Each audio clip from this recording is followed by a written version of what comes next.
Long live CPM, long live Bagaimolel Zindabad, Bagaimolel Zindabad, Bagaimolel long live, Bagaimolel long live, Bagaimolel long live, Bagaimolel long live, Bagaimolel long live, Bagaimolel long live, Bagaimolel long live.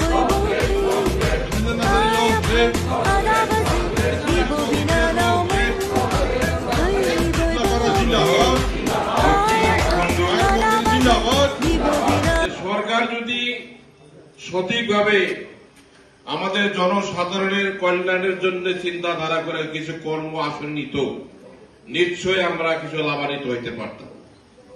কিন্তু আজকের তারিখে 5টা বছর পূর্ণ হয়ে গেল, তারা এখন এই যে ইলেকশন মাত্র 2 মাস আছে, ওই 2 মাসের পরেই আমাদের ইলেকশন হবে। এখন দেখতেছি রাস্তায় ট্রেন ফ্রেন হাবি যাবি, এই শেষের দিনে কামের এত ভিড়, মানে ইলেকশনে ভোট টানার জন্য। এই বর্ষার সময় কি ট্রেন হয়? হ্যাঁ, কিন্তু আজকের তারিখে রাস্তাগুলি দেখেন, এক জায়গায় রাস্তার মধ্যে লাইট পাবেন না, স্ট্রিট লাইট যাকে, স্ট্রিট লাইট একটা জায়গাও লাইট নাই, আর ট্যাক্স তো সমানে নিতেছি।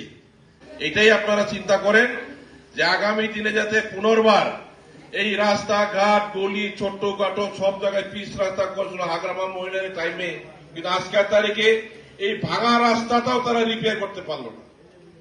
কিছু না দিলেও, কিছু নতুন রাস্তা না করলেও, এই যে ভাঙা চূড়া রাস্তাঘাট একেবারে চলার অবস্থা কাহিল হয়ে গেছে, এই সব যদি ওনারা কোন রকম করে ওদের রিপেয়ার করতো, তাইলেও জনসমর্থন থাকতো। এখন দেখা যায় রাইজের মাঝে এখন ইউপিপিএল দল নাই। পরিবর্তনের আশায় হতে গেছিলেন ওই ইউপিপিএল দলের লোকে বা বিজেপির লোকে। সব জায়গায় বলি আমরা পরিবর্তন পরিবর্তন করতে করতে খালি বর্তন, কিছুই নাই, আছে কি? তাই জন্য এই খালি বর্তনে থাকে লাভ নাই।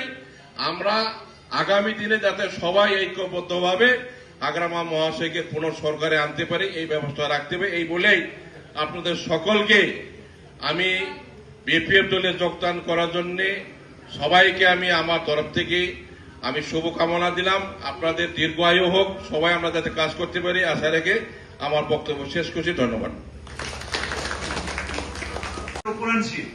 আমরা যদি সরকারে আসি, এই যে আমাদের সরাইল সমষ্টি যে আছে, বর্তমান আমাদের যে এমসিএলএ মৃত্যুঞ্জয় নার্জারি মহাশয় আছেন, আমরাই জিতাইছি।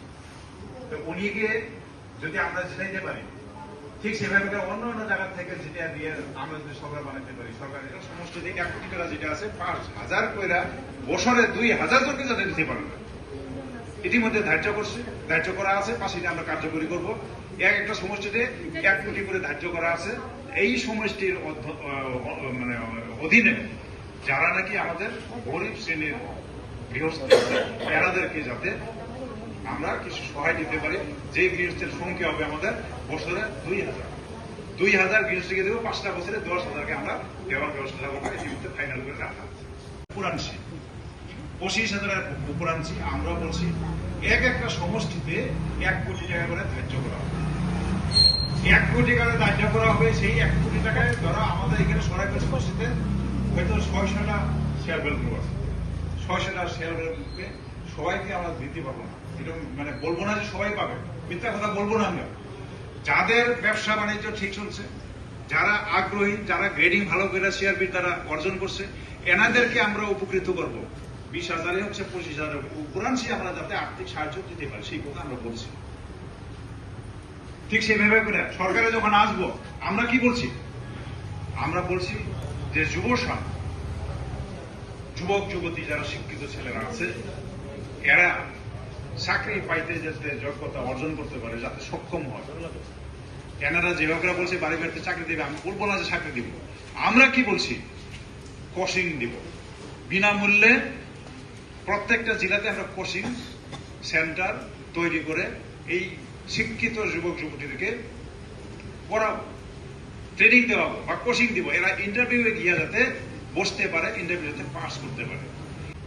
আমাদের এই বিটিসির 40টা সমষ্টিতে একটা সমষ্টিতে 1 কোটি টাকার আমরা ধার্য করবো, যেই 1 কোটি টাকা আমরা এই যে আমাদের গরিব দুঃখীয়া, কেউ ফলমূলের দোকান দেন, কেউ রিক্সা চালায়, কেউ তেলা চালায়, এনাদেরকে যাতে আমরা সহায় সহযোগিতা করতে পারি, আর্থিকভাবে আমরা যাতে উপকৃত করতে পারি, 1 কোটি টাকা ধার্য করা হবে। 40টা সমিতিতে 40 কোটি টাকা ধার্য করা হবে। রাজনীতি করছে জনসাধারণকে নিয়ে।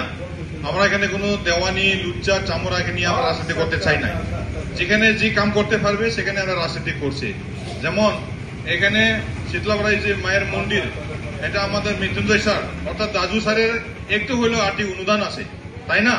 আর স্যার কালকা বলছি, এই যে বাইদরা ছিল আমার এই যে এই আমাদের মন্দির, আমি এটা পূর্ণভাবে করি আমি চারবো। আমি এটা সরকার আসে নাই, যদিও আমি খুব আর্থিক জরুরি অবস্থা হয়েছে তার জন্য দিতে পারি নাই। আমাদের সরকার আসুক, এই মন্দিরটা আমি ঠিক সুন্দরভাবে বানিয়ে দিব বলে কালকা বলছি কিনা ভাইদেও বলছি। আর স্যার যেভাবে বলছে সেইভাবে স্যারে কাম করা ব্যক্তি, তার জন্য আমরা রাজনীতি করতে খুব ভালো পাই। কারণ ভালো নেতা থাকলে আমাদের জনসাধারণ আমরা পিছিয়ে পিছিয়ে পূর্জাগুলা কাম করার ইচ্ছা থাকে। তার জন্য অনুরোধ করছি সবাইকে, স্যারের যেটা বিটিসি আমাদের জেনারেল ইলেকশন হবে, সেই ইলেকশনে সবাই যাতে নামল সেনে ভোট দিয়ে জয়যুক্ত করি। আমার দাদু স্যারকে, মৃত্যুঞ্জয় স্যারকে পুনরায় আমরা মন্ত্রী, বিটিসির মন্ত্রী বানাইতে পারি সেই আশা রাখিয়া সবাইকে আমরা আজকে জয়নিং যেগুলো আমাদের সামনে জয়নিং করলো আমাদের স্যারগুলোকে সবাইকে মানে আজকে জয়নিং প্রোগ্রামে উপস্থিত হওয়ার জন্য সবাইকে ধন্যবাদ দিয়া আজকে মিটিং এখানে শেষ করলাম। ধন্যবাদ।